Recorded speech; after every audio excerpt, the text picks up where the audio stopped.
Beneath a ruined fortress in southern France lies a sealed chamber no one was meant to find. No keys, no doors. Only a whisper of something waiting in the dark. For more than 700 years, the earth has hidden it well a stone vault said to contain a treasure so sacred, so dangerous, it shattered an empire. Not gold, not jewels, but knowledge encrypted, forbidden, and nearly erased. If the legends are true, the final secret of the Knights Templar isn't lost. It's only sleeping. So dim the lights. Let the past breathe through the cracks in your walls, because what we're about to uncover does not like to be disturbed. The Templar's story begins like a fable. After the First Crusade, 9 warrior monks swore vows of poverty, chastity, and obedience. They lived simply, fought fiercely, and wore the red cross over white tunics, purity and blood stitched together. But from those humble beginnings came unstoppable momentum. By the 12th century, the Knights Templar had grown into one of the most powerful institutions in Europe. They owned castles, estates, and farms. They controlled trade routes. They invented early banking. Kings entrusted them with treasure. Popes granted them privileges no one else enjoyed. They were guardians of pilgrims, relics, and sometimes even monarchs themselves. From Scotland to Cyprus, their influence spread. With it came whispers, rumors of hidden knowledge, lost gospels, even relics from Solomon's temple. The Templars never denied the whispers. Some say they encouraged them. But then came a night that cursed their legacy forever. October 13th, 1307, Friday the 13th, before dawn. Agents of King Philip IV of France stormed Templar castles and commanderies across the kingdom. Hundreds of knights were dragged from their beds, chained, and thrown into dungeons. The charges? Heresy, idolatry, obscene rituals. Conveniently timed, suspiciously identical, and devastatingly effective. Torture-wrung confessions from men who had once fought like lions. Grandmaster Jacques de Molay was burned alive. But something didn't add up. When royal agents stormed the Paris temple, the very heart of Templar power, they found nothing. No gold, no relics, no sacred vault. The fleet of Templar ships at La Rochelle also vanished that same week without a trace. Not one hull, not one crewman, not one ledger was ever recovered.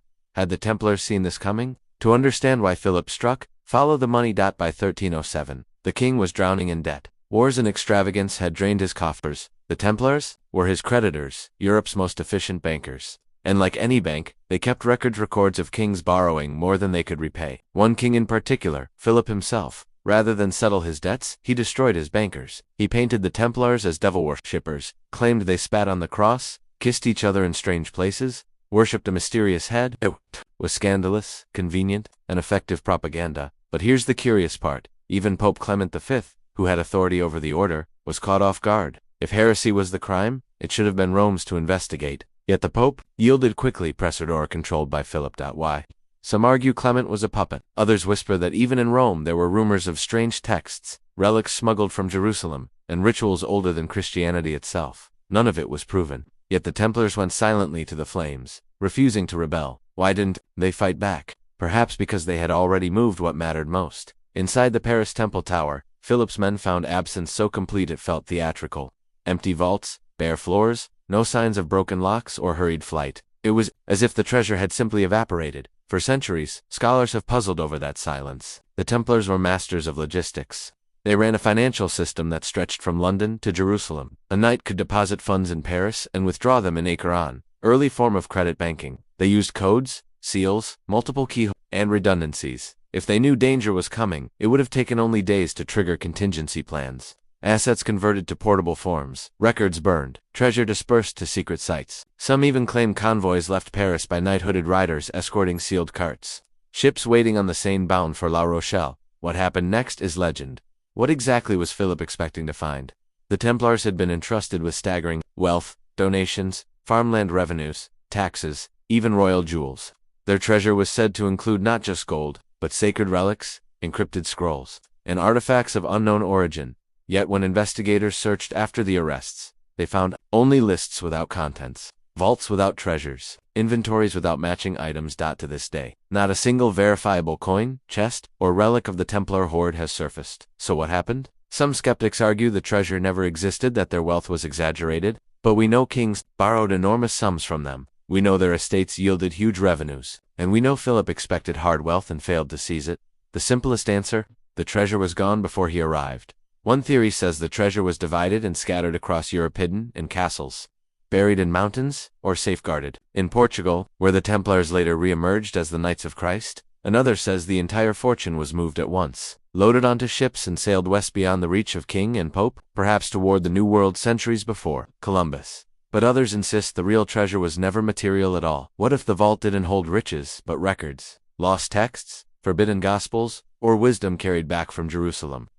The Templars were not just warriors and bankers, they were custodians of secrets. They spent years in the ruins of Solomon's temple. They built networks of coded symbols and rituals.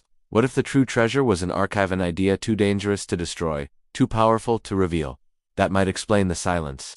Better to vanish with your secret intact than let it fall into the hands of a desperate king. Eyewitnesses described the Paris Temple Tower after the raid as echoing but voiceless. No wreckage, no forced doors, just emptiness, like a stage cleared after the final act. Some believe the tower itself was a decoy, that the real vault was beneath sealed chambers hinted at in 19th century excavations, before Napoleon demolished. The site accounts spoke of passages filled in with rubble, foundations more elaborate than expected, and testimony of new chambers added in the late 1200s. A royal accountant at the time described his confusion at seizing so little, writing that the tower had echoes but no voice. Was it poetry or code? Even stranger, the 3 Templar key holders required to unlock the treasury were missing when Philip's guards arrived. Convenient or planned? The story of the Templars is not just one of power and ruin, it's a story of erasure, of deliberate silence. The order submitted without uprising, as though playing a longer game. Their treasure vanished without a trace, as though designed to disappear. And perhaps that's the point. Maybe the greatest vault the Templars built wasn't of stone or iron, it was of silence itself. Because silence can guard a secret better than walls. Silence can outlast kings, inquisitions, and centuries. And silence can make a treasure immortal. So, what lies beneath that ruined fortress in southern France? A hoax? A tomb? Or the last unbroken seal of a story erased from history? No one knows. Attempts to excavate have been stopped. The chamber remains sealed.